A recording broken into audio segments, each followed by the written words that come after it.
లేలే పుల్లమ్మా లే లేలే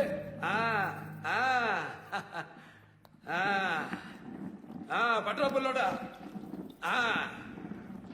ఏం పుల్లమ్మా నేను సరిగ్గా రుబ్బుతున్నానా ఏం పుల్లమ్మా నవ్వుతుండవు నాకు బువ్వ వంటం కూడా చేతావు మా అయ్య వేదాంతి పనులని తెలుసుంటే పెళ్ళాలు బాగా కాపురం చేస్తారా అని ఓడు నీకు తెలవదనుకుంటా ఇప్పుడు మగాడితో పోటీ చేస్తున్నారుగా ఆడోళ్ళు లేచింది నిద్ర లేచింది మహిళా లోకం దద్దరిల్లింది పురుష ప్రపంచం లేచింది సావిత్రి ఏమైంది నీకు?